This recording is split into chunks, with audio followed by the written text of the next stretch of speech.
Welcome to the Journey to Wellness podcast, sponsored by the Essential Wellness Society and Healing Wheel Holistic. I'm Melissa Stonehill-Kyam, and I will be your host.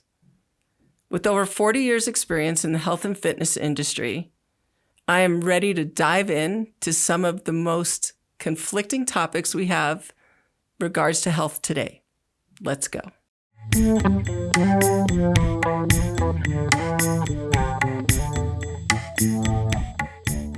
A couple of years ago, when I came to Colorado Springs, I was in search of, the nucleus of the alternative healthcare practitioners and healing community.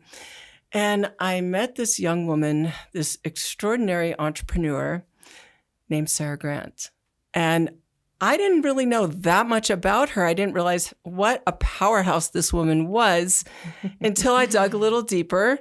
She caught my interest. I went to a few of her meetings of the Essential Wellness Society, and I was just really taken. I was taken by her vision. I was taken by her strength, her ability to pull together community. And now I'm sitting in a building that she just purchased, and I'm pretty much awestruck by this young woman next to me. And I'd like to ask, who is Sarah Grant? Who is Sarah Grant? That's a woman that wears lots of hats. I am from Wisconsin, born and raised in Wisconsin, came out to Colorado when I was 19. I'm first and foremost a mama. I have a beautiful 6-year-old daughter named Willow. I have been an early childhood education teacher for 15 years.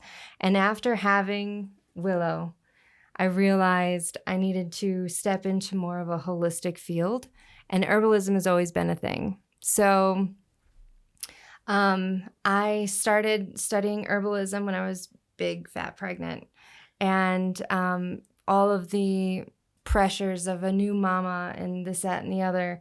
Are you breastfeeding? Are you having no epidural and things like that? That really got me into learning about the crunchier side of parenting. I really can relate to that, because when I was pregnant with my first child, that's then that I became a nutritionist. Because while I was pregnant, I was like, how am I going to feed this child? And, what is good breast milk and all these things. And there wasn't enough information to satisfy my curiosity. So I think a lot of people listening can probably connect to how when you're creating a life. There's so much pressures when you're a brand new mama. So not only am I a mama, but I'm also a Master Herbalist. I have a degree in complementary alternative medicine with an emphasis in herbalism. I'm a Reiki Master and Reflexologist. And then I'm also the founder of the Essential Wellness Society. So that is a lot of hats, and you do them all so well, really well. Like you're really well branded. Your presentation's great. The products that you put out, and the Essential Wellness Society in general, I've just been really impressed with the practitioners that are involved and the networking that I see happening. Amazing people coming together. So I wanted to ask you, because you mentioned your why for learning herbs and understanding herbalism, but that's one thing. But here you are, this busy mom, building a career. What was the catalyst that made you want to create the Essential Wellness Society? So the EWS is really, I got to tell you the history of it. So we started in a bar. There was this event center that was connected to a bar in Colorado Springs. And I contacted them after having gone to so many different events selling my teas for herbs, right? So I had all my herbalism teas out and was selling it at different events. And every event that I would sell it at, they just weren't my people. I was next to like Mary Kay or Pampered Chef or, something like that. And I would be talking about colons. And so those weren't my people. So I had to go. Colon conversation next to makeup yes. and pots and pans. Right. Okay. So I had to find my people. I decided that I was going to do my own holistic event.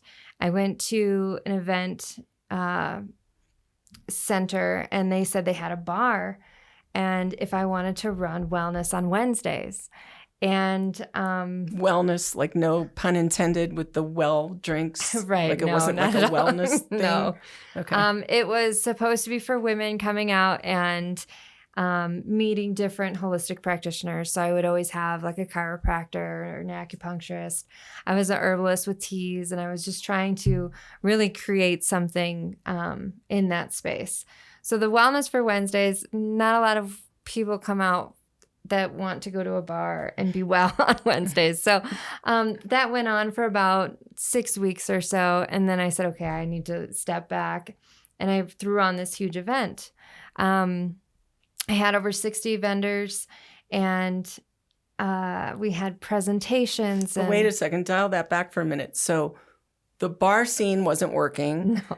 So you decided you were going to reinvent Find My Tribe kind of thing. Right. So how do you jump from there to 60 vendors?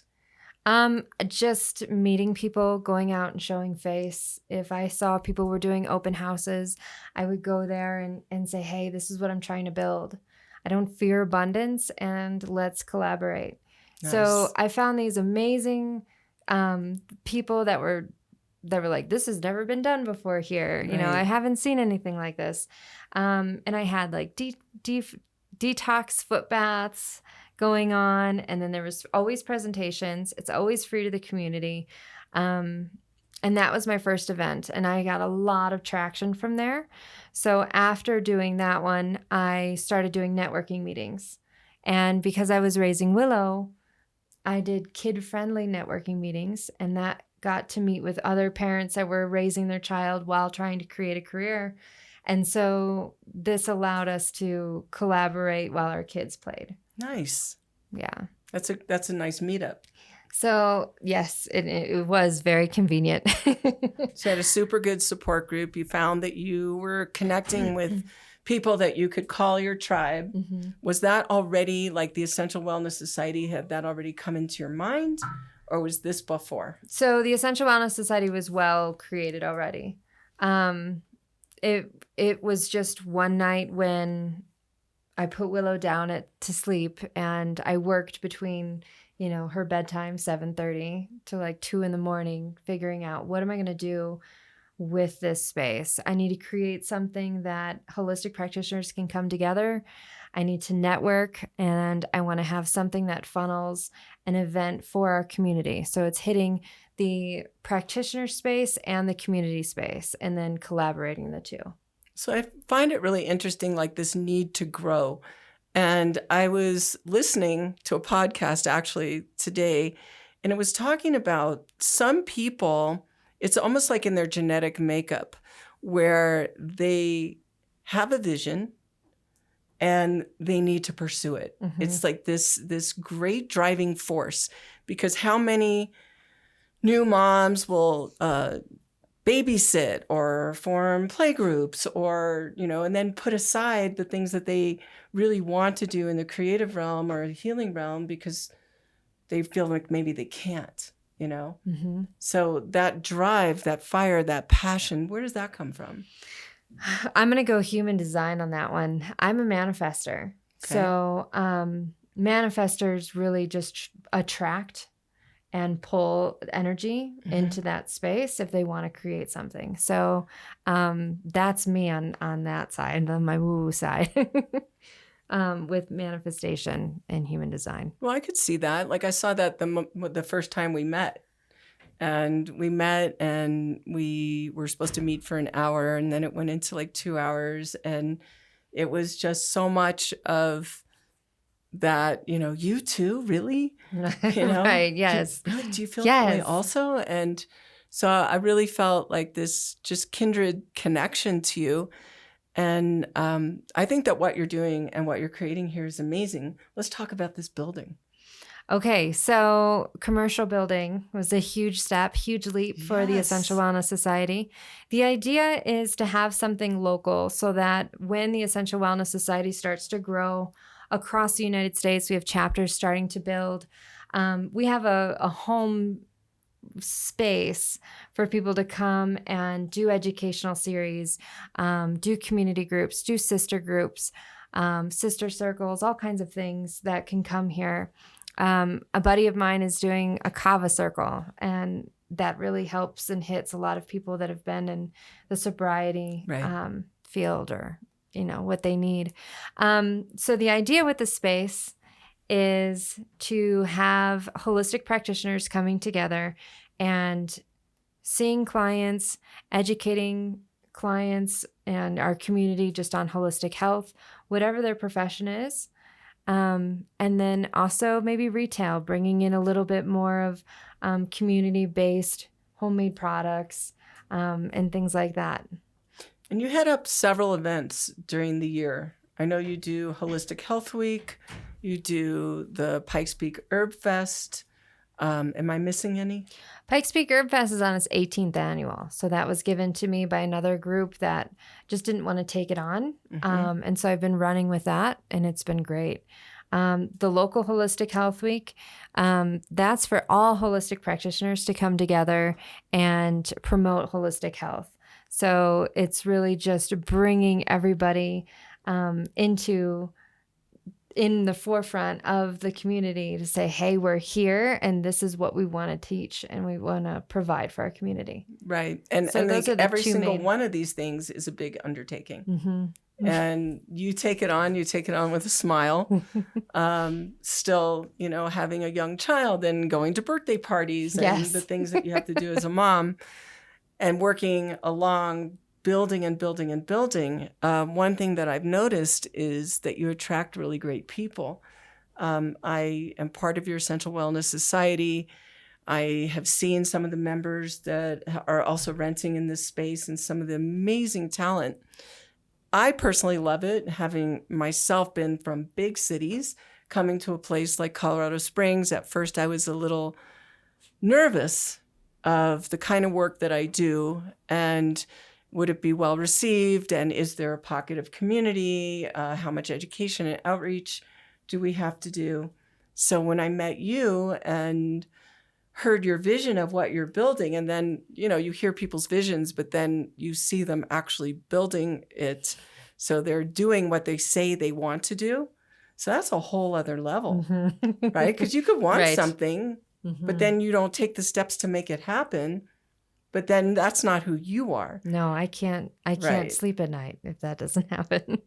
Yeah, so it's almost like, so what's Sarah Grant going to do next? The goal is just to create this space and make it available and affordable for us healers to come into a space of a brick and mortar. So as an herbalist, when I was younger, when I first started this out 6 years ago, I would do farmers markets, and that's lugging everything to a space and setting it up and then explaining who it is, who you are, what you're selling, things like that. And it can just wear you down over time. And so having a brick and mortar definitely gives the opportunity for other people to see clients in a more professional space. Oh, I totally agree with that. And also, I think your location's amazing. You have so much space in your parking lot, so I can see that your parking lot space could be used really creatively, and it's easy to access. So I think that once the word gets out there and the retail really begins to grow, that you're going to have a lot of people coming in, to check it out. Now, I did ask you about, because you're a master herbalist, and it's just a fun question for me. If you were on a deserted island and you could only bring 2 herbs with you. Oh, 2. Yeah, you can only pick 2. What would they be and why? Okay. I had to sit on this for a while because it's like, but I can also take this and maybe this. So turmeric. Turmeric is my number one go-to. This is a most powerful, super antioxidant. It's an anti-inflammatory. There's so many properties with turmeric. So turmeric's definitely one. And then the other one was kind of hard to narrow it down. But I was thinking chamomile because you can't go wrong with the chamomile smell or tea. Chamomile's nurturing to the nerves, to the body, and antioxidant or anti-stress. Mm-hmm. So that kind of thing is my kind of go-to. I also love how chamomile brings bees. Mm-hmm. So that would be really good, because if you're bringing bees, then the chances are you're going to get some other thing growing there, right? Yeah. So turmeric and chamomile. That's a good one. And then I asked you a really off-the-wall question, but it's like a fun question to ask. So do you have a theme song? I thought about this, and the only thing that came to mind was when Rocky is running up the stairs and it goes da-da-da. Good. That was the next thing I was going to ask you to sing it. So I think what we need to do then is we need to get you running up the stairs, running up the stairs to the Essential Wellness Society building. I got to wear the sweats. And then you're up there, and we have that Rocky song going on. But that's an amazing song, actually, because that's a fight song. That's a victory song. For sure. So that is really great that that's what came up for you. Yeah. That's really wonderful. So what do you have going on next? As of right now, we're doing the Pikes Peak Herb Fest later this month. That's April 23rd. And it's going to be at the Westside Community Center in Colorado Springs from 10 to 2. The next thing that we'll be doing is the Mother's Day event, which is just one that we had at the 21C Library on May 7th, just to help promote and help spoil and love on the mamas that are around us.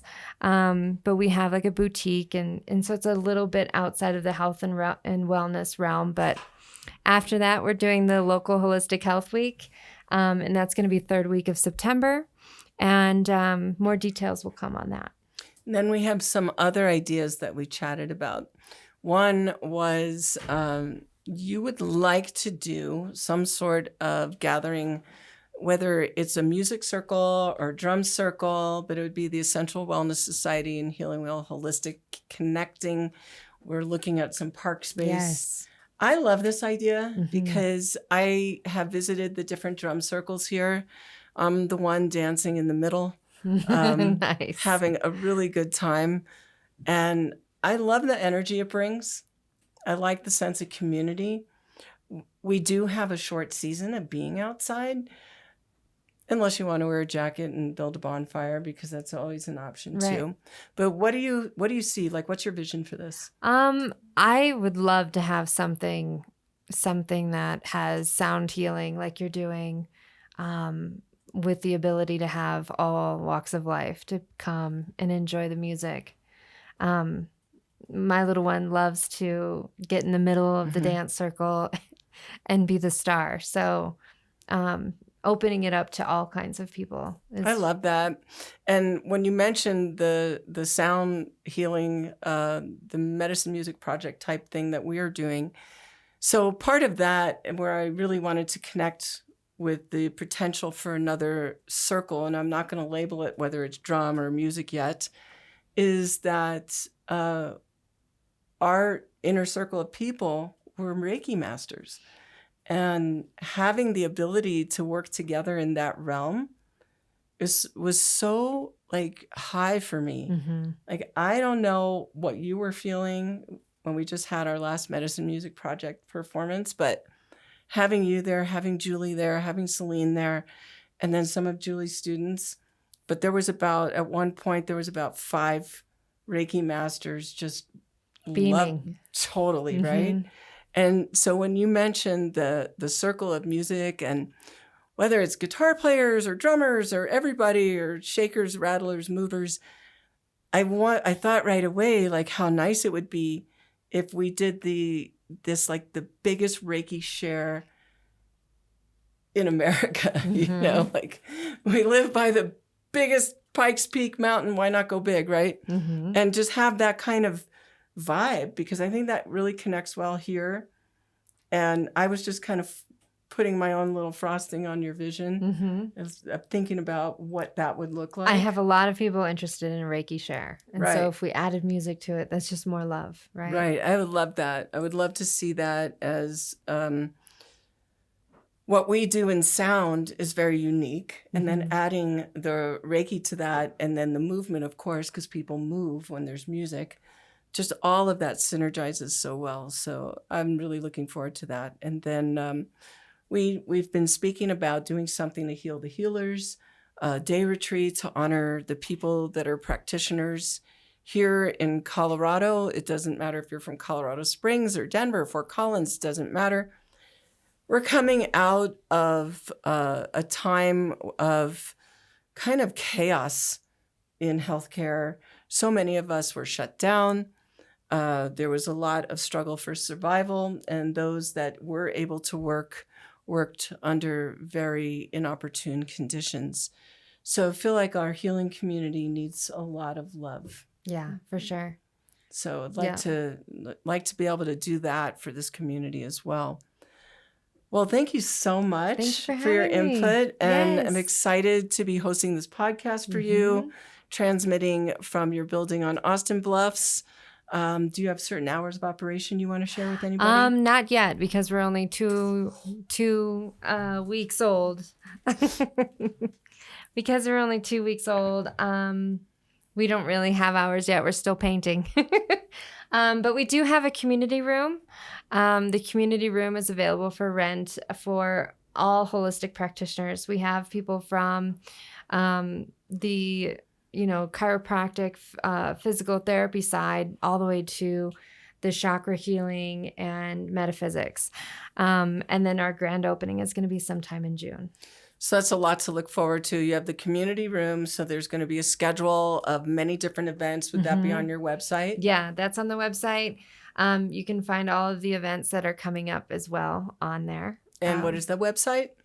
centerforessentialwellness.com. centerforessentialwellness.com. And that should be in the notes of the podcast. And on there, you'll find the schedule, the people, the practitioners in your building, grand opening information, and then all the festivities and things that you're involved with that you spoke about. Great. Well, it was great to have you today. Yes, and I want to wish you great success. You can count on me to be at your networking groups. They're always fantastic. Awesome. And I'm Melissa Kayam, closing for today. You can find us at healingwheelholistic.com. Stay on the lookout for our next Colorado retreat. Yay. Thank you.